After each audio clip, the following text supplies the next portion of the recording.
Pierre Pibert est juriste retraité. Au cours des dernières années, Pierre Pibert a fait des études approfondies, des recherches approfondies, en particulier aux archives du Bas-Rhin et à celles de l'Église de la confession d'Augsbourg d'Alsace et de Lorraine. Outre un important article sur la méthode historique consacrée à l'ouvrage La demeure du silence de Gérard Janus, il a publié récemment une longue étude sur l'accueil en Alsace entre 1940 et 1945 de 19 pasteurs allemands, dont 4 d'ascendance juive, mal vus, voire poursuivis par le régime nazi allemand. Cette étude vient d'être publiée dans la revue d'histoire du protestantisme et publiée en langue allemande dans le recueil Vestigation 3, un recueil de mélange en l'honneur du docteur Bernard Bonnkopf. Je vous cède maintenant la parole. Merci. Mesdames, Messieurs, je vais évoquer devant vous le parcours du pasteur Albert Huck, qui a vécu de 1895 à 1977 sous 3 régimes politiques différents, 3 républiques et 2 fois 2 appartenances nationales. Mais permettez-moi tout d'abord, en introduction, de faire une remarque méthodologique relative aux sources qui m'évitera d'y faire de continuel renvoi. Je me suis basé uniquement sur des sources primaires. Aux archives d'Alsace, j'ai consulté les fonds de la préfecture du Bas-Rhin, du cabinet du préfet, de la sous-préfecture de Molsheim, du service des cultes, des comités de libération, des renseignements généraux, de la Cour de justice et de la Chambre civique de Saverne. Les minutes de leur jugement pour fin 46 et 47 n'ont été rendues accessibles qu'en juin 2022, ce qui montre que les recherches historiques ne sont jamais closes. J'ai pu accéder aux archives de l'Église protestante. J'ai consulté l'intégralité des Straßburger Nachrichten sur la période de 1940 à 1944 et la chronique paroissiale de Heilbronn rédigée par le pasteur Huck entre 1931 et 1944. J'ai eu finalement accès aux archives privées des descendants du pasteur Huck. La masse de documents d'époque disponibles, dont beaucoup étaient inconnus d'Albert Huck lui-même, contraste avec l'extrême légèreté par laquelle un auteur contemporain a cru pouvoir le juger. Félix Auguste Albert Huck est né le 1er mars 1895 à Postroff en Moselle, où son père homonyme était pasteur. Celui-ci reste connu de nos contemporains pour sa célèbre synopse des 3 premiers évangiles, toujours en usage chez les théologiens, et pour avoir été, de 1931 à 1939, président de la Société savante d'Alsace et de Lorraine. Albert Huck fit ses études de théologie à Strasbourg en 1913-14, puis en 1918-19, interrompu par sa mobilisation dans l'armée impériale allemande, qu'il servit comme infirmier. Il y contracta une tuberculose pulmonaire. Alors qu'il s'était vu proposer un poste de vicaire à Luxembourg, Albert Huck y renonça pour rejoindre l'église du Luxembourg. Sa réintégration dans l'église alsacienne en 1922 fut de ce fait soumise à une enquête de la part du président Herrmann qui, en interrogeant son confrère luxembourgeois, semblait être intéressé davantage par des renseignements sur l'attitude politique du candidat que par son aptitude pastorale. Toute assurance ayant été donnée quant à sa fidélité patriotique, Albert Huck fut nommé à l'Ourste de 1922 à 1931, puis à Heilbronn de 1931 à 1945, d'où il desservit également Trenheim et Scharpenberg. Le début de ce ministère fut marqué par un double malheur familial. D'abord, le décès de son fils en 1933, puis la maladie de sa fille conduisant inéluctablement à la cécité. Le couple Huck chercha en vain de l'aide auprès de spécialistes réputés en France et en Suisse, jusqu'au jour où une docteure anthroposophe réussit à stabiliser l'état de la jeune fille. Alors, je vais m'attarder un peu sur cet épisode, car il allait être à l'origine d'une dénonciation perfide.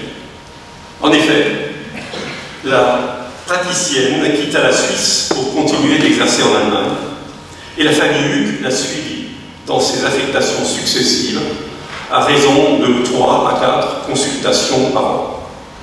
Le résultat fut bénéfique, mais ces voyages en Allemagne semblaient déplaire à certains citoyens de la commune, et le pasteur Hugues y vit la raison de sa dénonciation, ayant conduit à son internement au camp d'Arche le 29 mai 1940.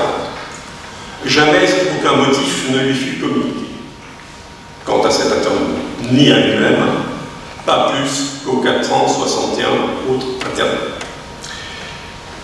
Dès le lendemain de son internement, les maires et conseillers ecclésiastiques des paroisses de Balmoral, Trena et Charles-Bercail adressèrent une requête aux autorités visant à obtenir sa libération, en soulignant en particulier qu'il ne s'était jamais mêlé d'affaires politiques, n'adhérait à aucun groupe politique, et qu'il s'était dépensé sans compter en faveur des soldats et réfugiés, en fondant dans les 3 paroisses des œuvres sociales, quête pour les soldats au front, quête pour les réfugiés, envoi de plaquets, tricot du soldat, et en traitant lui-même du matin au soir les malades selon les ordonnances médicales jusqu'au départ définitif des réfugiés en Dordogne.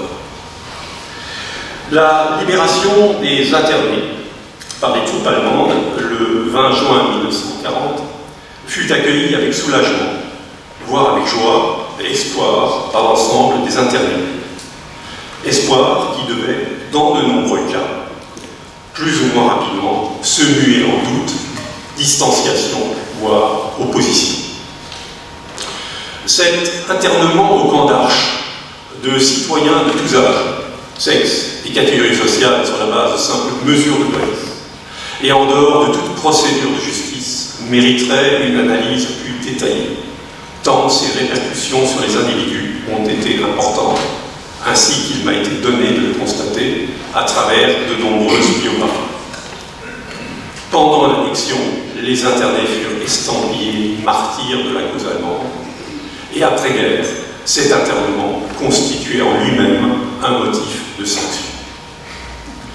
Le pasteur Hugues fut certes indigné du sort qui lui fut ainsi réservé, mais se refusa à toute idée de vengeance à l'encontre de ses délateurs.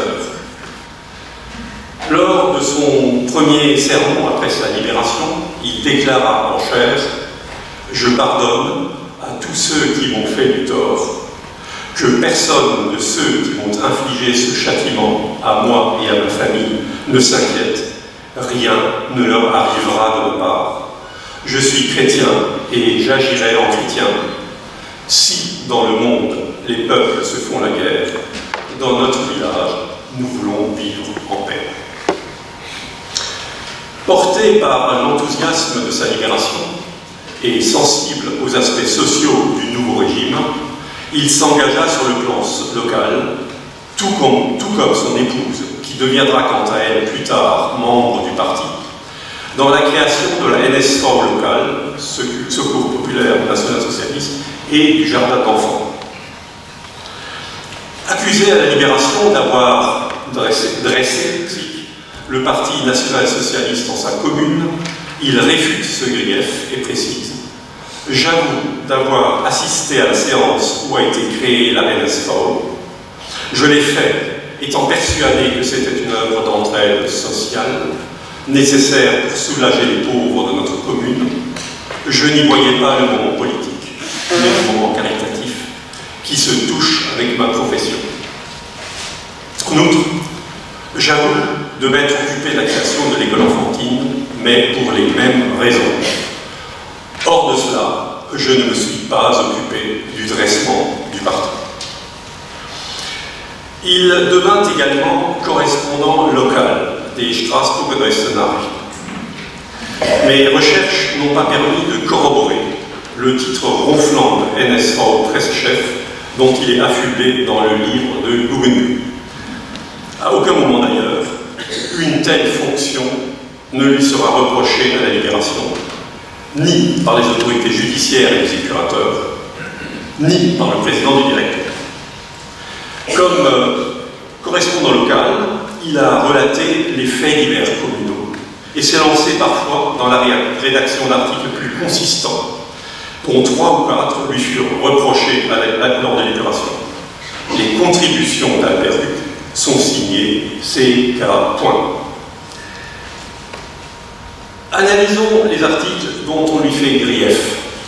Pour 3 d'entre eux, on connaît leur titre, grâce à une lettre de l'instituteur de Balbronn. Premier article, Vor einem Jahr in Balbronn, juin 41. L'auteur rappelle les événements du 21 juin 1940, lorsque l'armée française abandonna Balbronn et que les troupes allemandes y entrèrent in Mustrafordnung, dans un ordre impeccable, pour poursuivre leur route vers la vallée de la Bruche. Je cite, « Grâce à l'ordre du Führer, cette avancée se fit lentement, avec aussi peu de dégâts que possible. Pas un seul obus n'a touché notre village, aucune maison ne fut endommagée, personne ne fut blessé. Libre et allemand, tel fut le merveilleux bilan du 21 juin 1940. » C'est cette conclusion, libre et allemand, qui justifia les mesures d'épuration contre l'auteur, qui, rappelons-le, fut lui-même libéré le 20 juin 1940 du camp d'Arges. Deuxième article, Churchill. Aucun article ne portant son titre, très précisément. Il s'agit certainement d'un passage de Brief aus Balbronn de mars 1941. Pour apprécier toute la saveur de ce grief, il faut savoir qu'un rapport de police avait relevé, après-guerre, aussi, ne manque-t-il pas à l'occasion d'y insérer, en passant, des observations déplacées et haineuses à l'égard du Premier ministre anglais, Mr. Winston Churchill. De quoi s'agit-il? Relatant diverses activités communales, dont un cours de cuisine où les jeunes filles du BDM s'exercent à appliquer des recettes de temps de guerre, Albert Huck rajoute son commentaire personnel. Si, je cite, au cours de ces soirées, M. Churchill avait pu pointer son nez dans la salle, il se serait détourné, dépité à l'odeur agréable du fumet, et aurait rejeté au feu tout son plan d'affamer le peuple allemand. Troisième article, Solche Männer brauchen wir. Voici les hommes dont nous avons besoin. 1er mai 42. Il s'agit du compte-rendu d'une ganz prächtige Kundgebung, manifestation tout à fait magnifique, organisée à Balbronn avec la participation du Kreisleiter Schall, par ailleurs rédacteur en chef adjoint du quotidien régional. Où, à la vue des Formationen, vorbildliche Haltung, die geschlossen aufmarschieren, donc les formations du parti qui défilent en serré dans une attitude exemplaire, l'orateur Schall constate: voici les hommes et les femmes dont nous avons besoin pour réaliser l'idée allemande, qu'ils soient un exemple à d'autres communes en Alsace, et l'orateur de développer les thèmes habituels de la propagande nazie. L'article se conclut sur un commentaire estimant que le nouvel entrain insufflé par la soirée conduira tous les membres de l'assistance à accomplir avec une joie accrue leur devoir pourtant si simple et si léger en comparaison du fardeau qu'ont apporté les compatriotes du Reich. Je signale qu'à l'époque, il n'y avait pas encore l'incorporation. On observe que, sortant de son rôle de rapporteur local, l'auteur y rajoute sa touche d'enthousiasme et de commentaires personnels, même si le titre de l'article n'est que la reprise d'une citation. À ces 3 articles que nous connaissons avec certitude, se rajoute probablement le suivant: Brief vom Lande an den Freund der Stadt, lettre de la campagne à un ami citadin, décembre 1942. Sous la forme épistolaire, un certain Schorsch relate la vie idyllique à la campagne à son ami de la ville. Il évoque l'ordre, les parades, et le fait que les jeunes gens ont bien appris à marcher au pas et ne se mêlent plus les pieds comme au début, als sie den Französen Schlendrian noch den Knochen hatten, lorsqu'ils avaient encore l'habitude du laisser-aller français. Il cite donc l'activité des différentes sections villageoises, les fêtes, en particulier les préparatifs de Noël, en concluant sur la nécessaire confiance dans le Führer et la victoire finale. Albert Huck a, par la suite, expliquer le contexte de ces articles dans une lettre fort intéressante au président Höpfner, dans laquelle il retrace son évolution intérieure au cours de cette période de guerre. Il y précise que, par mon éducation, j'avais des sentiments allemands, mais aussi, au début, je sentais des sympathies pour le national-socialisme, dont les raisons se trouvent dans, je cite, mon incarcération injustifiée en mai 40 et ma libération du camp par les militaires allemands, ce qui a déclenché en moi une réaction qui, intérieurement, s'est manifestée par un sentiment de reconnaissance d'avoir été sauvé du danger de mort, et extérieurement par l'acceptation du poste d'un rapporteur local au journal régional de Moselle. Il avait toutefois constaté que la rédaction du quotidien apportait des remaniements à ses textes, notamment en introduisant des passages qui n'étaient pas de sa plume. Il décida en conséquence de ne plus aborder de thèmes politiques. Et de fait, on peut constater qu'hormis les entrefilets de faits divers et quelques comptes rendus de région, il ne rédigea plus que des articles d'intérêt historique ou anecdotique. Par exemple, sur les pompiers dans la chronique locale, sur la prothèse de fer du chevalier de Mitterhausen, sur les lieux-dits de Balbronn, etc. Une lettre manuscrite d'octobre 1946 du directeur d'école de Balbronn, Édouard Kapp, par ailleurs membre du comité d'épuration de Balbronn, au Pasteur, ne manque pas d'intérêt pour la compréhension du sujet. Après lui avoir expliqué que ces 3 articles avaient provoqué une animosité parmi les FFI de la région à son égard, son auteur déclare de façon très précise « Vous avez exprimé vis-à-vis de moi une critique ouverte et acerbe à l'encontre du parti nazi en raison de son hostilité religieuse, et ce, bien avant Stalingrad. Deuxièmement, dans vos sermons, et en tant qu'organiste, j'en avais entendu beaucoup. Je n'ai jamais entendu de propos particulièrement germanophiles, ni a fortiori favorables aux nazis. Et troisièmement, vous avez, de concert avec votre épouse, agi pour le bien-être social. Signalons aussi qu'Albert Huck fit partie du groupe de Pasteur, ayant célébré un culte à l'Ascension en 1940, et ayant ainsi enfreint le caractère officiellement ouvré de ce jour. Il fut convoqué par la Gestapo pour un rappel à l'ordre. D'autres pasteurs, comme nous l'avons entendu, furent en prison. À la Libération, les autorités et les différents organes de l'épuration se mettent au travail et fournissent moult rapports et listes. Réagissant à des sollicitations pressantes, ainsi qu'il le reconnaît lui-même, le président Höpfner convoque en urgence Albert Huck le 9 février 1945 pour lui signifier sa mutation disciplinaire à Mittelberg. Alors, cette décision était certainement liée à une fiche non datée, trouvée dans les dossiers du service des cultes, signée des membres du comité de libération de Balbronn et transmise au commandant Jean Altorfer, chef de l'équipe spéciale de liaison d'Alsace-Lorraine et fils du directeur des cultes à Strasbourg, fiche relayée à son père, et qui consigne: le pasteur Huck a été détenu au camp de concentration à Arches en mai 1940 et il a été libéré par les Allemands. Il a participé à l'organisation du parti dans la commune, mesure à prendre, déplacement d'office. Parallèlement, une autre accusation allait prospérer d'une odieuse manière. Dans son dossier figure un document de dénonciation ainsi rédigé. Le pasteur Huck de Balbronn était un grand espion. Il a été arrêté avec Karl Roos et devait être fusillé. Mais le jour suivant, il fut libéré par les Allemands. Cette semaine, le pasteur Huck a été déplacé. Sa femme doit se présenter chaque jour. Signé avec indication des noms, prénoms, profession et adresse du délateur, sur lequel je me fais.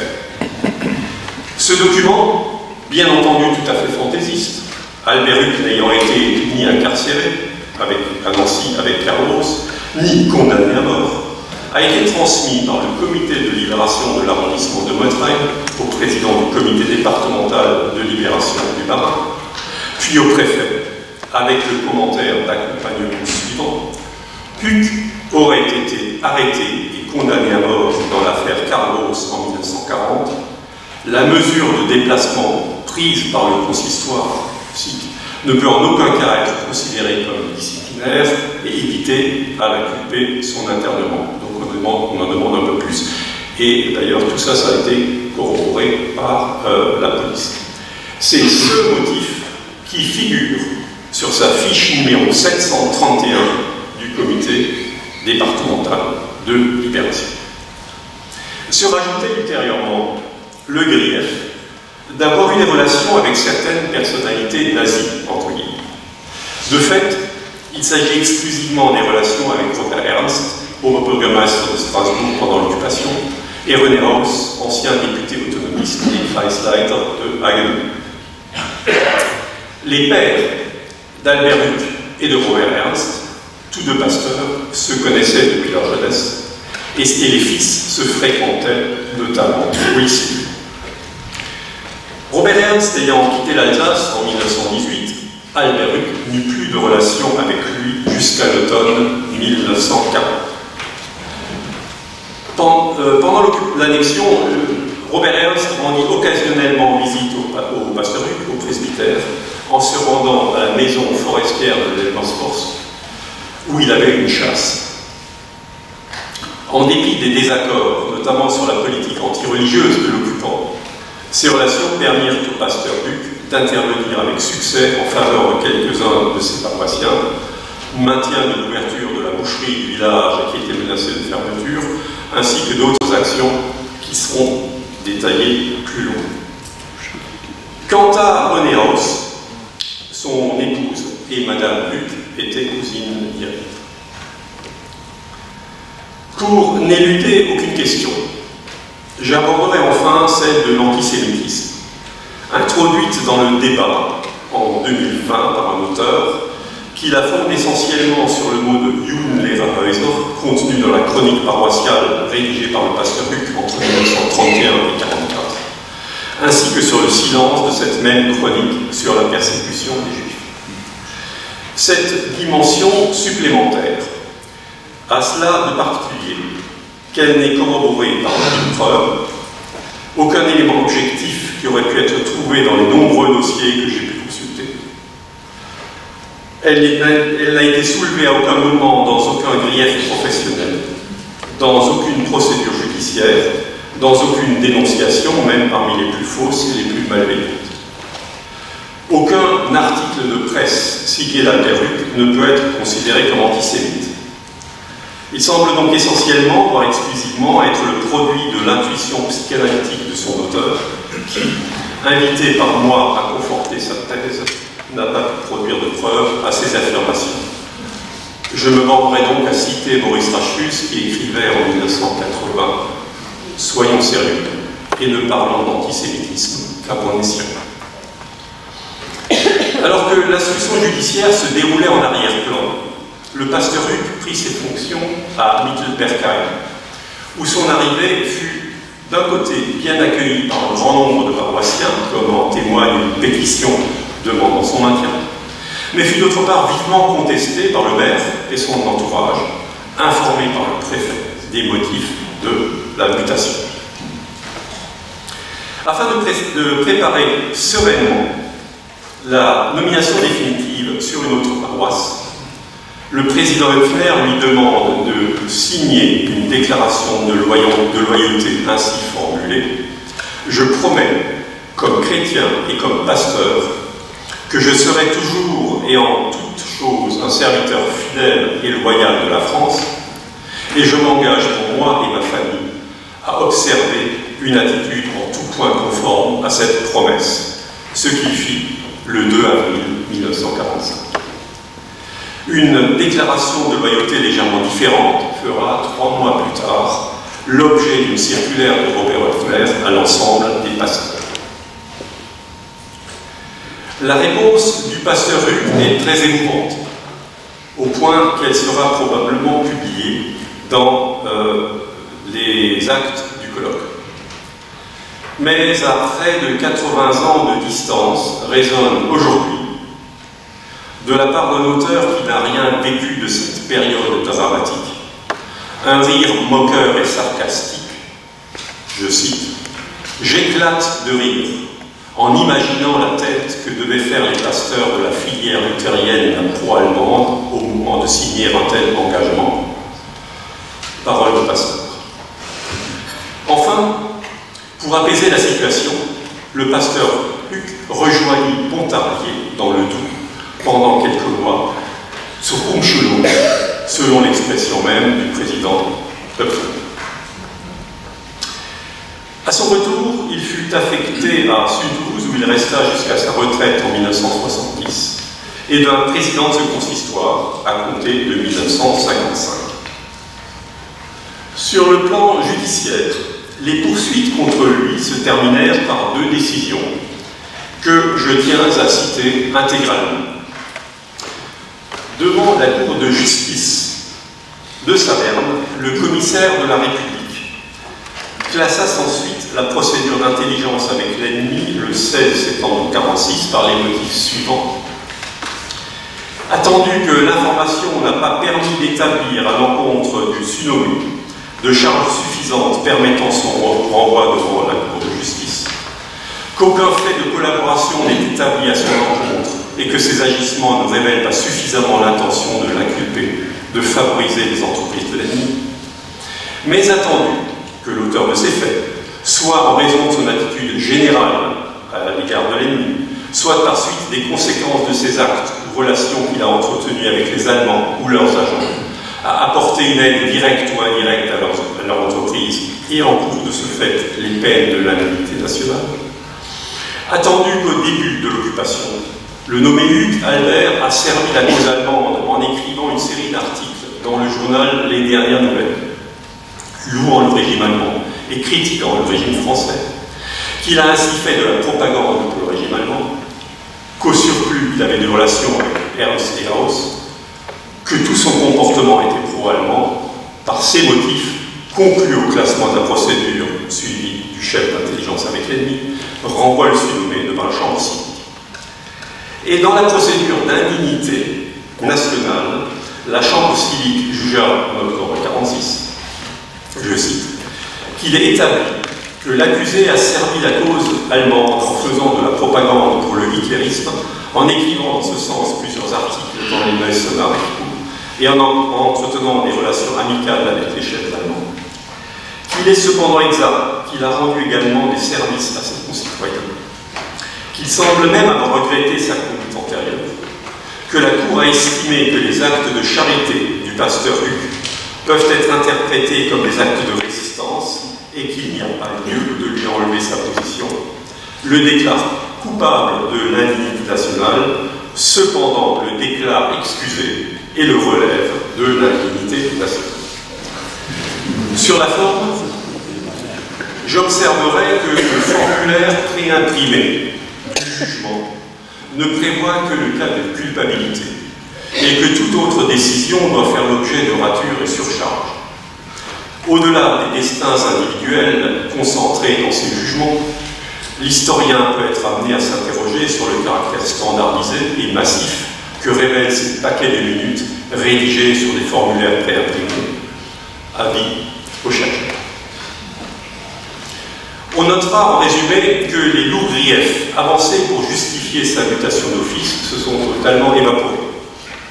On relèvera également que la Chambre civique reconnaît à Albert Huc des actes de résistance.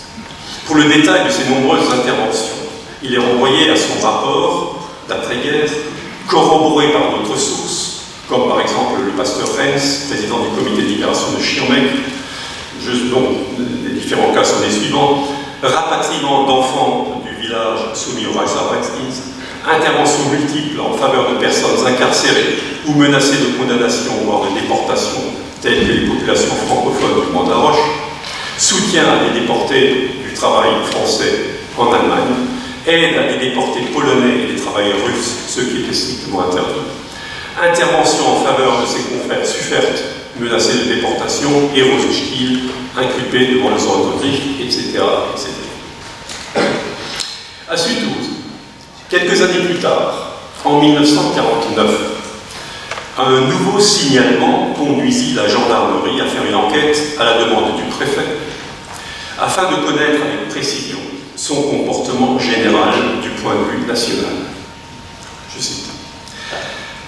En fait, c'était pour connaître son rapport à la langue allemande dans l'exercice de son ministère. 2 rapports de gendarmerie,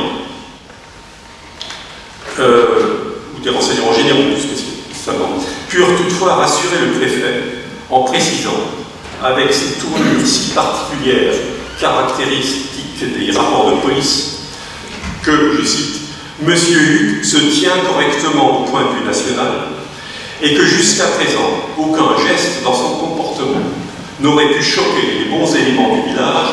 Au contraire, les milieux sûrs au point de vue national, de même les catholiques, font remarquer avec satisfaction que depuis sa présence, on entend quelquefois des prières en langue française lors des enterrements, et on ajoute que son attitude le ferait passer pour un bon Français si on ignorait la sanction prise à son égard après la libération, ce qui est curieux, car à la libération, il n'y a pas une sanction par les tribunaux. Dans un registre moins dramatique, mais néanmoins révélateur d'une propension intemporelle à la suspicion, il faut mentionner le signalement qui conduisit le directoire à faire une enquête en 1955. Albert Huck, le pasteur Albert Huck, ferait ouvertement de la propagande pour l'homéopathie, userait du pendule et vendrait des appareils destinés à neutraliser les effets de certains courants ou cours d'eau, sujets sur lesquels Albert Huck put rassurer les autorités ecclésiastiques. J'en arrive à l'attribution.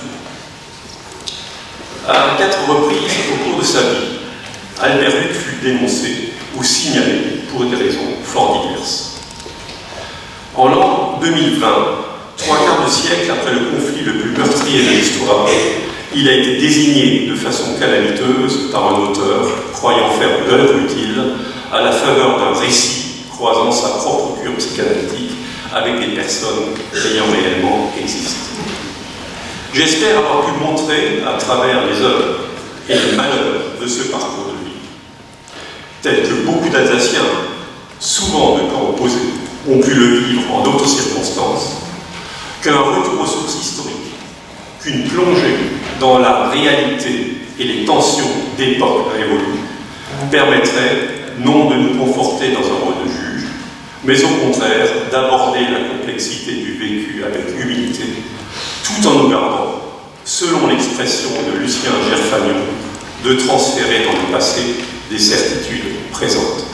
Je vous remercie.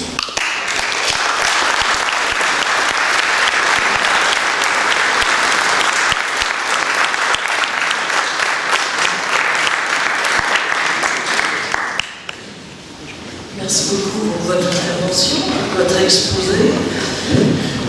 Y a-t-il des questions?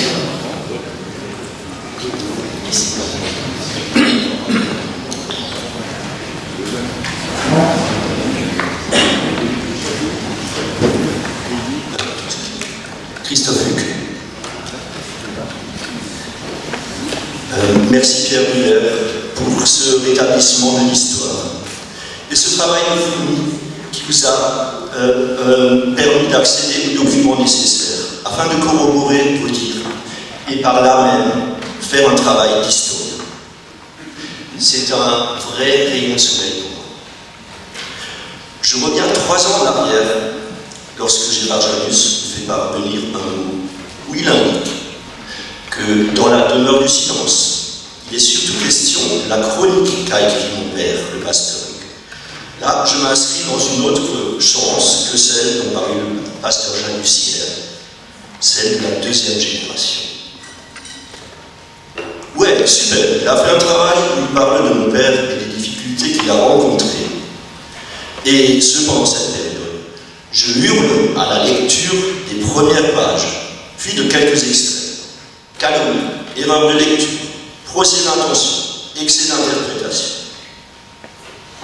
Gérard Janus, je lui avais donné des documents, manuscrits de mon père, qui lui auraient permis d'accéder à d'autres documents et d'écrire un bouquin servant de base à un véritable travail sur les pasteurs pendant la Deuxième Guerre mondiale. J'ai commencé alors à discuter autour de moi, parler, me confier, écouter. J'avais l'impression à ce moment-là que dans ma vie s'était écoulée, pas sous le coup d'une vérité qui me tombait dessus, mais d'une profonde injustice historique qui touchait mon père. Monsieur Janus, vous avez parlé de limites hier, celles posées par les chercheurs eux-mêmes. Monsieur Janus, vos limites, vous les avez d'emblée affichées dans ce bouquin, en n'utilisant pas les documents apportés de main pour réaliser un travail abouti. Et vous avez déformé l'histoire. Au final, cette épreuve m'a permis quand même de rencontrer des gens admirables. Merci à eux de m'avoir écouté.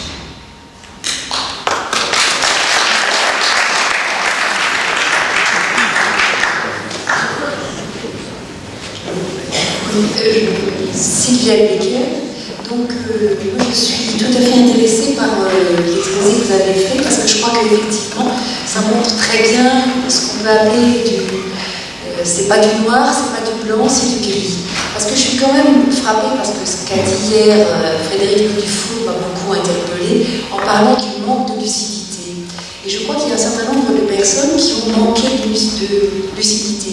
Et je vois que même vous, quelque part, vous en manquez quand vous évoquez cet article où le pasteur Huck parle des BDM et de la bonne odeur du repas qui vient.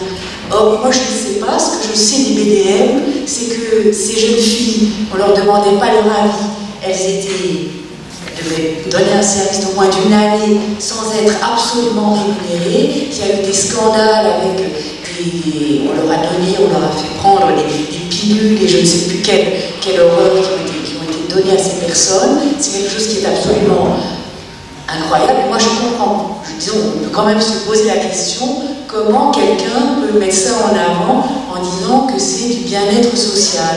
Vous voyez, donc il n'est pas question de juger qui que ce soit, mais je crois qu'il y avait vraiment un manque de lucidité. C'est un certain nombre de personnes, non seulement en Alsace, mais en France aussi, par rapport à ce qui s'est passé pendant la guerre. Voilà, c'était une remarque que je voulais faire. Je vous remercie. Oui, alors il y a une chose que je n'ai pas tout à fait comprise.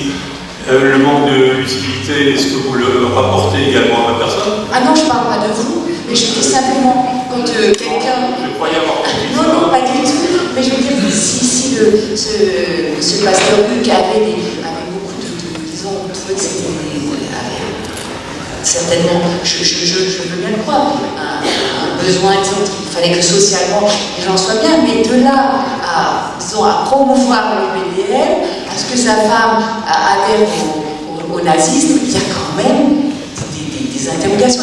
Je parle maintenant, je ne pose pas de jugement, je pense qu'il y a un manque de lucidité. Voilà, je vous remercie. Non, mais bon, l'article sur les... en fait, l'article sur les BDM, c'était...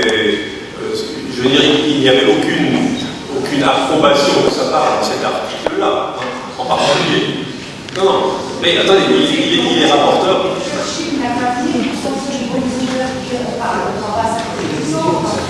Non, en fait, ce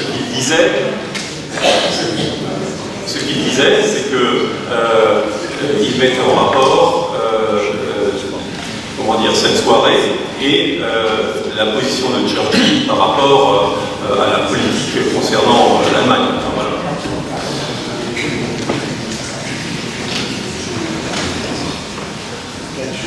Jean-Wolf, j'ai retenu de votre exposé, parmi beaucoup d'autres choses, le fait qu'en définitive, il n'a pas été sanctionné judiciairement. Vous avez relevé qu'on a déclaré qu'il était coupable d'indignité nationale, mais il a été aussitôt relevé. Bien, l'indignité nationale, je tiens quand même à souligner, c'était un délit d'opinion. Rien d'autre. Est-ce que vous en avez la définition? Ça serait intéressant que l'Assemblée la connaisse, parce que ça a été un élément extrêmement important au moment de l'épuration. C'est clair, oui. Alors là, je n'ai pas la définition juridique sous la main. Je regarde, ça c'est... Je l'ai. Ah oui, mais très bien. Vous avez bien passé.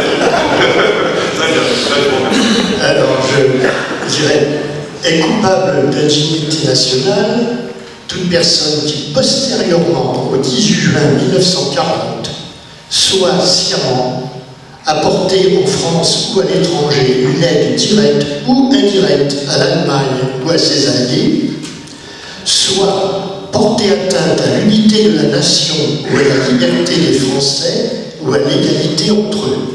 Vous voyez combien, notamment cette deuxième partie, est extrêmement vague. Merci. Mais je vois Voilà. Je crois qu'il faut respecter effectivement le sens des demandes de parole. Donc Gérard Janus avait demandé la parole. Oui, bien sûr, je pourrais répondre à Christophe qui m'interpelle vivement. Ah, voilà, je te cherchais au même endroit. Je suis heureux que nous puissions renouer un contact, même si c'est dans un cadre public et d'une manière un peu émotionnelle. Je n'ai pas utilisé les documents que tu m'avais fait connaître sur ton père, mais pour une raison méthodologique. J'ai écrit un récit. Dans ce récit, j'ai mêlé, en connaissance de cause, des recherches personnelles et des documents publics que je rencontrais sur mon chemin. Et je me suis interdit d'utiliser, sans ton autorisation, les documents personnels que tu m'avais remis. Il m'aurait fallu te demander l'autorisation de les utiliser. Or, j'étais dans une démarche où je mêlais des récits sur ma famille, ma manière de procéder, et des documents publics. La chronique du pasteur Huc, rédigée entre 31 et 44, est un document public. Et donc je me suis contenté d'utiliser ce document-là. Et comme j'étais en train d'interroger un silence que je relevais, un silence à la fois sur cette chronique qui n'avait jamais été rendue publique, que je suis allé transcrire, que j'ai trouvé de l'aide pour pouvoir transcrire, que j'ai ensuite mise en forme, que j'ai remise en main propre à Pierre Villers. Et c'est cette chronique-là qui m'a servi d'élément dans ma propre réflexion. Mais je me suis interdit d'utiliser des documents que tu m'avais remis parce qu'il m'aurait fallu te demander l'autorisation. Or, j'étais dans une démarche différente. Voilà pourquoi je ne l'ai pas fait. Alors, bien sûr, ce que tu as lu dans le livre, tu l'as lu avec beaucoup d'émotion et je reconnais que j'ai dû te laisser, je le reconnais, ce n'était pas du tout ma volonté. Et à mon sens, il n'y a pas de jugement dans ce livre avec comme objet de dire mon embarras devant des silences. Et je termine en disant que ce que Pierre Villers a relevé sur la question de l'antisémitisme, c'est un embarras sur du silence. Pourquoi cette chronique ne dit rien d'autre des Juifs de la Rome que le fait que leurs maisons sont vides? C'est la seule chose que j'ai pu dire de ça. Je n'ai pas accusé le pasteur d'antisémitisme, je dis que dans toute sa chronique, il ne dit qu'une fois quelque chose sur la présence des Juifs à Rome, leurs maisons sont vides. Mathieu Armand a demandé à intervenir. Merci beaucoup. J'avais une question parce qu'on se demande comment est-ce qu'on devient nazi. À écouter le récit de Huc, il parle notamment de l'aspect social auquel il a été sensible. Alors ma question était la suivante: est-ce que cet aspect social, il a été sensible déjà avant 1940, que lui-même il a été engagé dans des actions Ou est-ce que...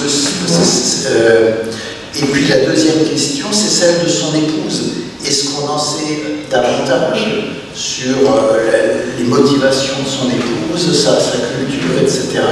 Donc ça, ce sont des points qui, si vous avez des sources, ça m'intéresse beaucoup. Oui. Alors, en ce qui concerne son engagement social, ça remonte quasiment à son temps de service militaire où il a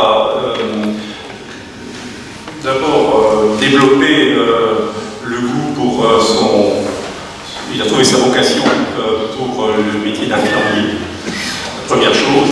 Et puis ensuite, effectivement, il a été très engagé dans l'avant-guerre, comme il a dit d'ailleurs lui-même, dans toute une série d'œuvres, quête pour les soldats au front, quête pour les réfugiés, tricot du soldat. Ce qui était le tricot du soldat, c'était une institution en fait. Et ensuite, il a aussi soigné les personnes qui étaient évacuées sur Balbronn en qualité d'infirmiers, selon les ordonnances médicales qui lui avaient été transmises. Ça, c'est une première chose. Ensuite, son épouse, il semblerait qu'elle ait été encore, elle soit allée beaucoup plus loin. Effectivement, elle s'est engagée dans le parti.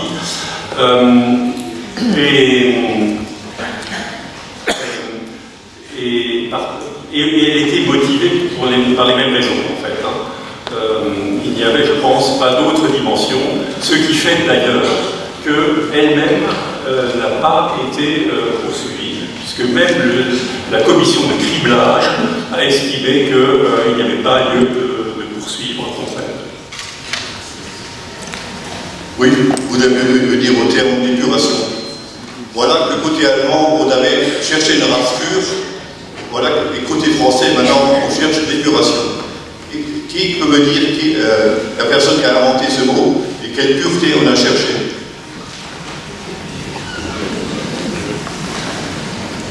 Oui, je dois dire que je ne comprends pas tout à fait la question, si jamais. Qui a inventé le mot d'épuration? Côté français, on a beaucoup parlé d'épuration. Cet après-midi, il y a une intervention sur l'épuration. Ce sera peut-être l'occasion d'avoir quelques éléments de réponse. Donc, si on peut surseoir à la réponse à cette question à cet après-midi.